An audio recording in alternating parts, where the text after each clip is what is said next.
Bem-vindos ao Casa Comum, programa de quarta-feira que junta Mariana Vieira da Silva e Eduardo Pacheco. Hoje comigo Filipa Ribeiro na moderação. No dia em que se continua a falar e a discutir a lei laboral, olhamos primeiro para as buscas que ocorreram ontem na TAP. Em causa está o processo de privatização da companhia aérea de 2015, um negócio que ocorreu no final do governo de Pedro Passos Coelho, foi liderado pelos empresários David Neeleman e Humberto Pedrosa. Suspeita-se que foram utilizados fundos próprios da TAP para a compra da transportadora aérea portuguesa. Humberto Pedrosa e o filho do grupo Barraqueiro serão dois dos 4 arguidos que resultaram do dia de ontem. Estas buscas acontecem 10 anos depois da negociação, da privatização, e poucos dias antes de se terminar um prazo para se mostrar interesse na nova compra e privatização da TAP. Mariana Vieira da Silva, o que lhe parece do momento escolhido para estas buscas? Ainda há muitas dúvidas sobre este processo de privatização, depois de já ter sido feitas auditorias, também uma comissão parlamentar de inquérito? Bom, muito boa tarde a ambos. Nós, de uma vez por todas, temos que passar a ser um país onde a justiça tem em conta que o fator tempo é uma dimensão fundamental na justiça. Nós, não só praticamente todas as semanas, aqui temos que fazer algum comentário sobre um tema que, apesar de tudo, devia ter menos relevo num programa que é um programa de debate político do que tem, mas o facto de sistematicamente debatermos assuntos com 8, com 9 anos, significa também que, mesmo quando os assuntos existem mesmo e precisavam de ser julgados, o sentimento de justiça esse está inevitavelmente posto em causa quando passaram 10 anos. E, portanto, vejo com enorme preocupação com tudo o que isso implica de pessoas que, algumas destas já não vivem em Portugal há muitos anos, com todos os investimentos que já foram feitos desde então. E depois julgo que também não podemos não considerar que não é um acaso tudo isto acontecer sempre.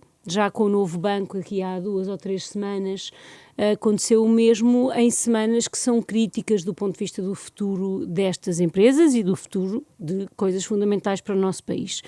E, portanto, já faltam palavras para comentar a forma como a justiça portuguesa constitui um dos elementos que, neste momento, para mim, é claro que impede o nosso desenvolvimento enquanto país, e tudo o que eu estou a dizer é absolutamente indiferente a quem é o caso, quem é a pessoa que está a ser investigada, qual é o caso que está em causa, o tempo, a forma como as notícias aparecem sempre associadas a qualquer momento decisivo naquela matéria, são fatores de enorme preocupação e que de facto impõem a todos os atores políticos uma serenidade que também nem sempre tem existido e uma capacidade de enfrentar este problema.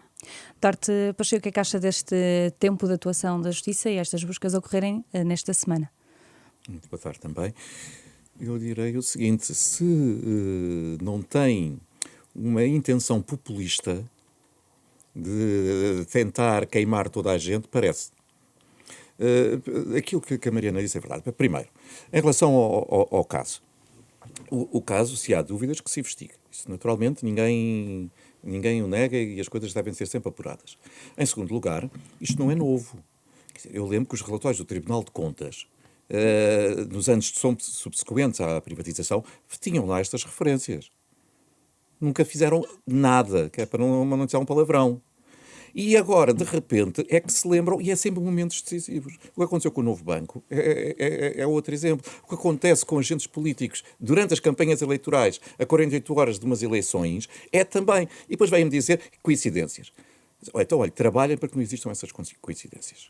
Porque se estas buscas tivessem ocorrido há 7 anos, 8 anos atrás, não estávamos a ter aqui esta discussão.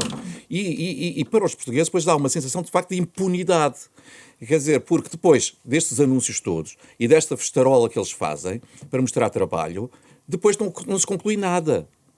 Foram à casa de Rui Rio há mais de 2 anos. 0. Sobre o caso influencer, temos pessoas arguídas, João Galamba, que ainda não foram ouvidos sequer. Quer dizer, isto é uma pouca vergonha. E eu tenho uma pena de não ter um debate não é, sem desprimor à Mariana, mas que se calhar até o que tínhamos era convidar para estar aqui connosco o Sr. Procurador-Geral da República para, cara a cara, nos explicar o que é que está a fazer para inverter isto. Se for só para fazer-se de Rainha de Inglaterra, então escusava de lá estar. Se é para modificar as coisas, era bom que dissesse essa mensagem ao país. Quando acontece um caso destes, ele próprio dissesse, isto tinha que ser feito, tem que ser feito, mas o timing não foi o correto, não devia ser, e vou trabalhar para que isto não se volte a repetir.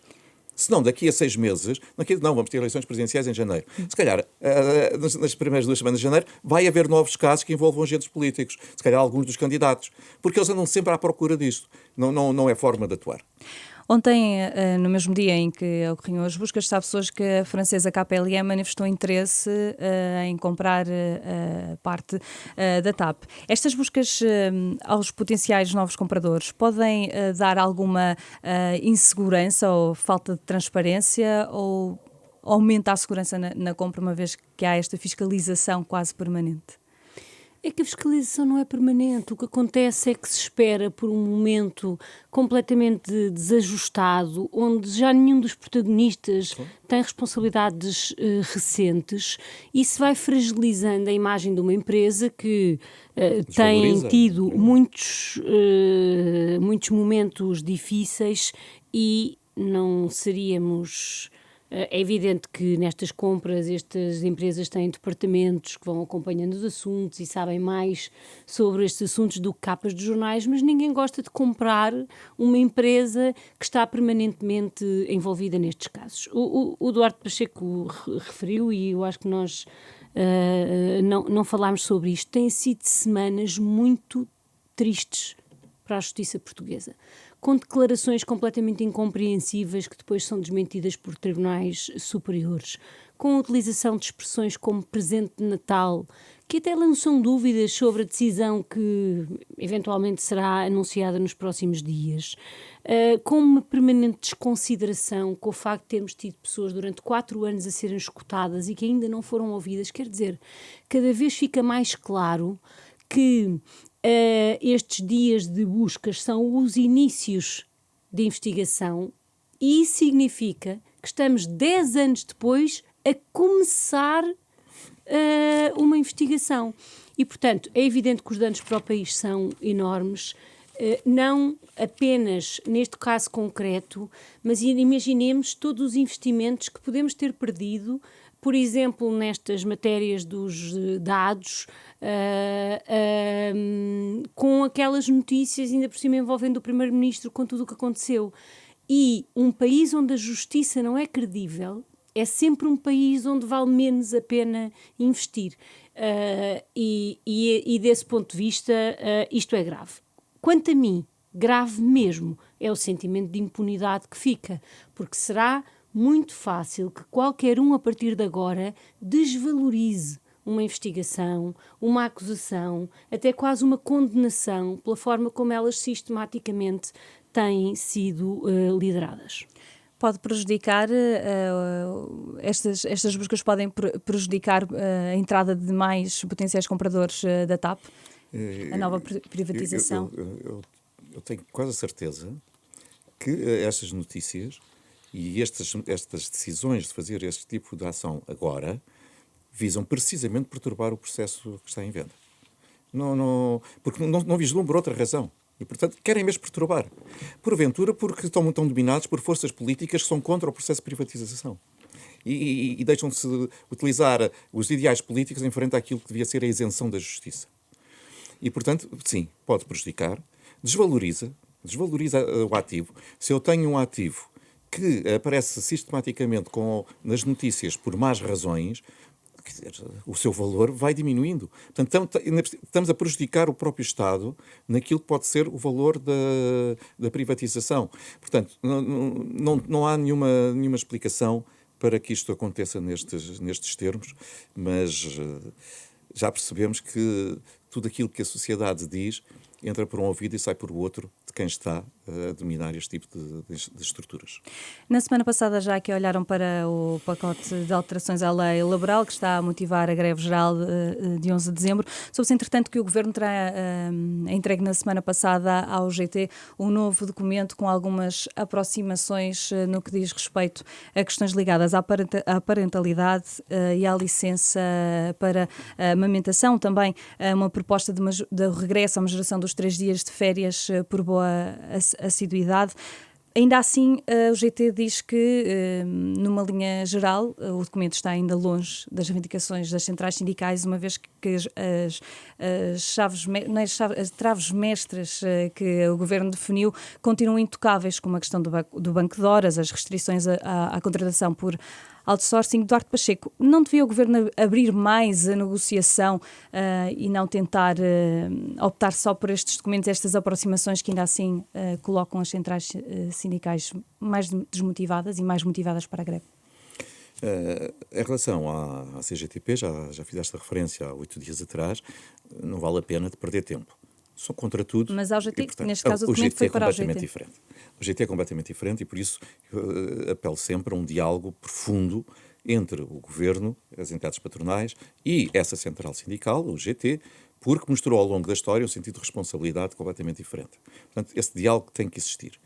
Noto que a UGT, de algum modo, tem estado aqui uma proposta muito radical, porque decreta a greve quando o processo negocial está em curso e não há nenhum projeto final, não há, está muito longe disso. Em segundo lugar, ultrapassa a CGTP pela esquerda. A CGTP diz que não, temos um dia de greve. O GT diz, até podemos ter 2, e estamos disponíveis para fazer 2. Portanto, quer mais ainda do que a própria. E eu aí tento vislumbrar a razão, se é querer mostrar um sinal de vida, se é tentar não deixar a luta sindical exclusivamente para a CGTP, etc. Mas eu acho que isto desvaloriza também o valor da UGT enquanto entidade para... Mas o que acha deste novo documento que o Governo entregou e do que se tem sabido? Houve alguns que eu até já aqui a semana passada disse que tinha quase certeza que iam ser alterados. Quando entramos num processo de negociação, o Governo entrega uma proposta e vamos negociar. E há coisas que vão cair. Isso é natural. Quer dizer, quando diz é recuo, eu não chamo recuo, quer dizer, recuo é na perspectiva se o Governo dissesse isto é para fazer desta forma e eu não mexo uma vírgula. E depois mexesse a seguir. Não. Estamos a entrar num processo negocial. Ora bem, e tem aqui propostas que vão no sentido que eram muitas das críticas que as centrais sindicais, nomeadamente a UGT. Mas as principais linhas vermelhas continuam inalteradas. Que é sobretudo a questão do banco de horas individual. E nós temos que pensar que o mercado laboral hoje em dia está é muito menos coletivo e muito mais individual. Aquilo que podem ser as regras para a pessoa A, se calhar a pessoa B não está disponível para trabalhar com essas regras. E por isso tem que se dar essa flexibilidade à própria gestão, de modo a contratar as pessoas oferecendo-lhes as condições adequadas. E esta pode ser uma delas que permite. Mas não devia o Governo mostrar alguma abertura também nessas propostas para tentar, ou um consenso? Quer dizer, se foi para ficar tudo na mesma, então estávamos a mexer. Se o Governo entende que para o país alcançar maior crescimento económico precisa de alterar o pacote laboral, a legislação laboral, há outros podem achar que não interessa, o Governo acha que sim. Se depois fica tudo como está, então o que é que tiveram a fazer? Quer dizer, até para poderem ser responsabilizados pelos resultados que se venham a ter, têm que ter condições para aplicar, nem que seja de forma parcial, aquilo que é a sua política. Eu digo parcial precisamente porque é num processo negocial. Agora, nunca vai ser a iniciativa legislativa, quando entrar no Parlamento, da UGT ou da CGTP. Não, isso seria uma coisa completamente diferente. Há questões que eles acham que eram importantes mudar e que não serão mudadas, e há outras que não. Agora, o consenso é precisamente isto. Quando os dois grandes partidos sempre se entenderam na revisão constitucional, por exemplo, não quer dizer que a reforma seja aquela que o PS entendesse como ideal ou o Partido Socialista que entendesse que era a fundamental. Não, foi aquilo que foi possível chegar a entendimento. E aqui é aquilo que se apela, o entendimento que possa ainda dar sentido de responsabilidade ao GT. Mariana Vieira da Silva, parece-lhe este novo documento e do que tem sido conhecido uma real tentativa de aproximação do Governo às centrais sindicais? Bem, a primeira coisa que queria dizer é que esta semana mostra que a UGT tinha razão quando disse que depois de um documento apresentado em julho nada se tinha movido, porque o país já ouviu falar mais de aproximações do governo nos últimos 3 dias do que qualquer nota sobre diálogo acontecido desde julho até agora. E, portanto, desse ponto de vista, estava mesmo tudo parado e começou mesmo tudo a mexer-se, e isso julgo que é um bom sinal. A segunda coisa que eu queria dizer é que julgo que era evidente para todas as pessoas que viram quando este pacote foi apresentado que havia ali 2 ou 3 medidas que estavam lá mesmo, só faltava ter escrito à frente: isto é para cair no fim. A medida da compra de férias, há 2 ou 3 medidas que sempre foi visível, qualquer pessoa que tenha olhado para aquele papel e não é preciso ter muita experiência negocial, saberia que eram medidas destinadas a que caíssem. Mas, objetivamente, há aqui 2 dimensões que não me parece que o Governo possa, pelo menos, não falar delas. Uma tem que ver com os contratos a prazo. E porquê? Porque a alteração feita em 2019 teve o acordo de todos, CIP, UGT, CAP, Confederação de Turismo, e quando nós pomos em causa algo que não tem 20 anos, como o candidato André Ventura agora diz que tem 40 anos, que as leis laborais são dos anos 80. Não, é uma coisa relativamente recente, que nenhum indicador, nem económico, nem do mercado de trabalho, mostra que deteriorou, seja o que for. Porque é que vamos voltar atrás? Custa-me perceber como é que o Governo diz que uma matéria como esta, que já foi alvo de acordo, estou sempre a repetir isto porque acho mesmo relevante, é uma linha na qual não está disponível para tocar. E digo mais, há outras medidas que também foram alvo de acordo, mas contra as quais, pelo menos a CIP, sempre se manifestou. Esta não, eu não ouvia ninguém falar de contratos a prazo há anos. E porquê? Porque temos uma economia em pleno emprego e, portanto, nem sequer há uma grande vontade das empresas a vincularem as pessoas tão cedo quanto conseguem. E eu falo disto porque o Governo faz 2 coisas aqui. Aumenta o número de anos que se pode estar a prazo e volta a dizer uma coisa que esteve durante muito tempo na nossa lei e que foi retirada por acordo, que é a ideia de que uma pessoa que nunca tenha tido um contrato sem termo, nunca tenha tido um vínculo a uma empresa, esse facto é razão para ficar a prazo mais tempo. O que é uma espécie de eternização da ideia de se nunca tiveste um vínculo, então isso é razão para eu não te dar um vínculo, eternizando assim a precariedade. Ora, estas 2 dimensões dizem-nos, porque sabemos que é o que as estatísticas dizem, quem está em situação de contrato a termo ganha um bocadinho mais de 20% a menos do que os outros, e para os jovens em particular é uma das razões pelas quais não conseguem nem comprar uma casa, muitas vezes nem um contrato de arrendamento, dada a precariedade. E, portanto, nós estamos, enquanto se enche a boca com a ideia de que se apoiam os jovens, tomam-se medidas muito danosas para a entrada dos jovens no mercado de trabalho. Portanto, finalmente, eu acho que é impossível ter um debate sobre esta proposta sem tocar nestes pontos. Eu aqui discordo mesmo profundamente do Duarte. Nós podemos ter relações cada vez mais individualizadas de trabalho. Mas nós sabemos que os países mais bem-sucedidos economicamente e com melhores salários são aqueles que têm muita negociação coletiva. Pode ser sindical, pode ser no contexto da empresa, mas sempre que nós temos força na negociação, foi o caso de sucesso da Auto Europa, ao longo de todos os anos, todas as últimas décadas, foi sempre terem níveis de negociação coletiva muito superiores a todas as empresas. Ora, o que esta proposta faz é retirar decisões à esfera da negociação coletiva e, portanto, para resumir, é bom que tenha começado a haver diálogo. Fica provado que foi preciso anunciar uma greve geral para haver diálogo e isso não é um bom sinal. Julgo que discutir os temas não pode ser passando ao lado daqueles que são os centrais do que muda nesta proposta. Vamos já sugerir, não sei se quer acrescentar algo. Não, eu só dizer, um dos nossos problemas não só é o fraco crescimento económico, mas é também os baixos salários. E esta proposta visa precisamente fomentar ainda mais e motivar ainda mais o mercado laboral para que possa pagar mais e por essa via também possa haver maior produtividade. e dizer o seguinte: as empresas têm também um custo quando fazem a substituição das pessoas. Têm um custo porque há economia de aprendizagem, o que é natural. A pessoa entra, o que produz no dia 2 é completamente diferente do que produz um mês ou 2 depois. E isso significa que as empresas têm que fazer sempre essa avaliação, e só se houver alguma coisa muito grave é que fazem a substituição do colaborador. E isso, essa retenção, hoje, neste país, com o mercado laboral praticamente em pleno emprego, só se consegue pagando mais. E por isso é que as pessoas hoje estão a mudar de emprego com alguma frequência, à procura de melhores condições. E esta legislação visa fomentar ainda mais Mas isso. fará o contrário. Todas as estatísticas mostram que é o contrário que acontece quando há maior precariedade, em todos os países.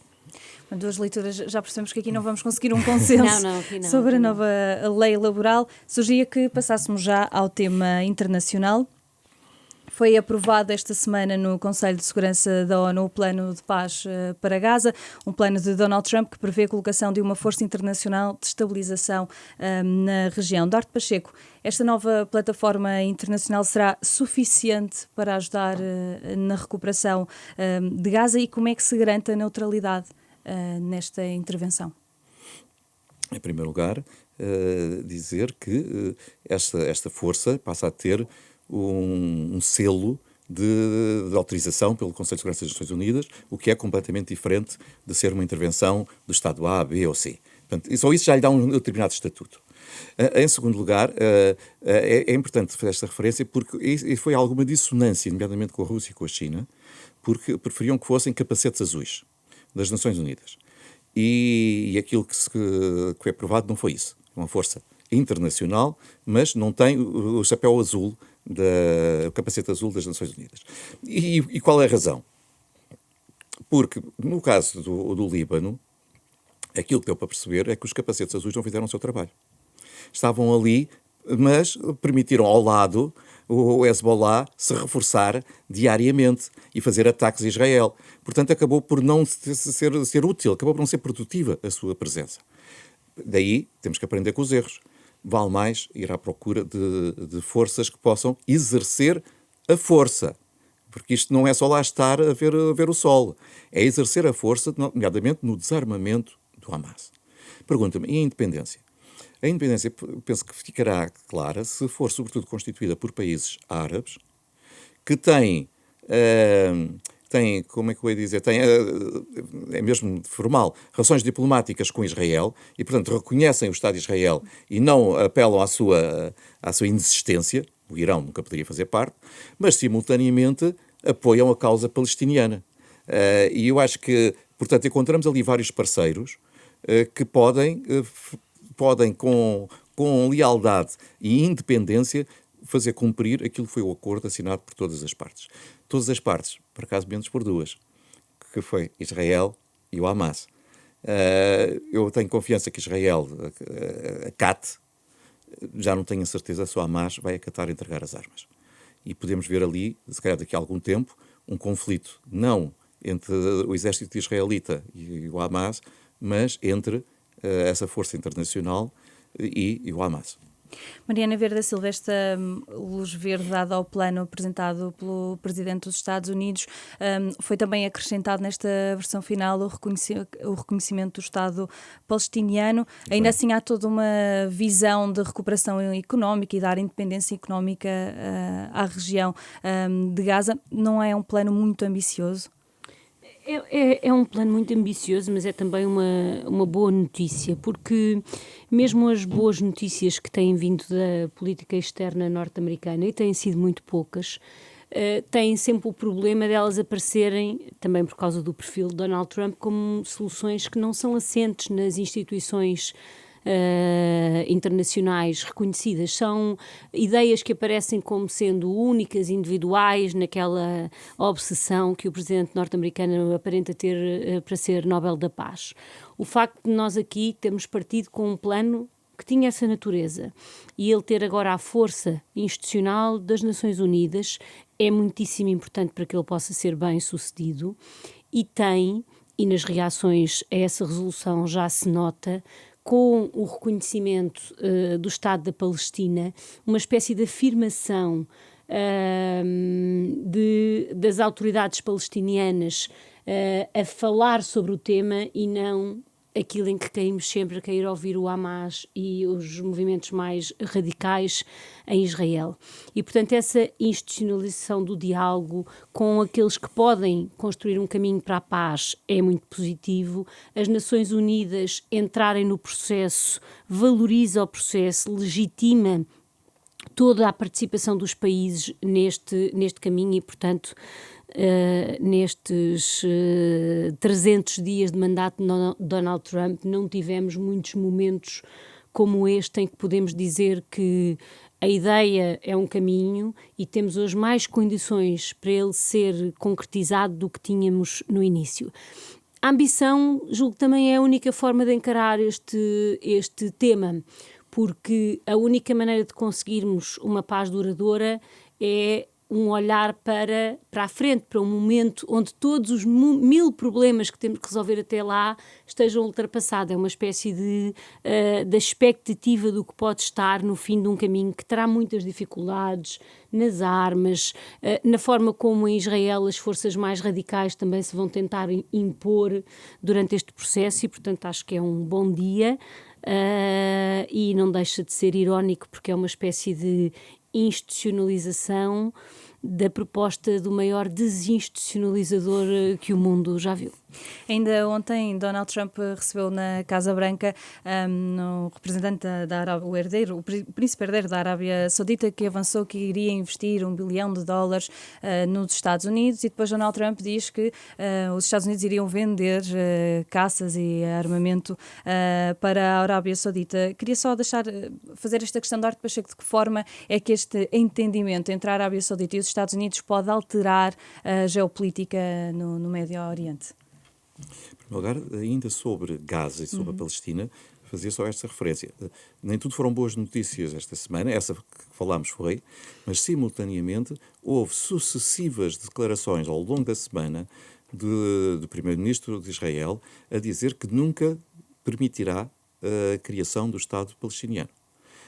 E, portanto, isso cheira-me que só quando houver eleições é que poderemos ter uma perspectiva diferente para um acordo global com a Palestina, porque neste momento os palestinianos, nomeadamente a autoridade palestiniana, reconhece a existência de Israel, mas Israel não quer reconhecer a existência do Estado palestiniano. Finalmente, sobre a Arábia Saudita. A Arábia Saudita já era há muito tempo o aliado tradicional dos Estados Unidos no Golfo, a que acrescia o facto de ter também relações, não diplomáticas, mas relações até muito estreitas com Israel.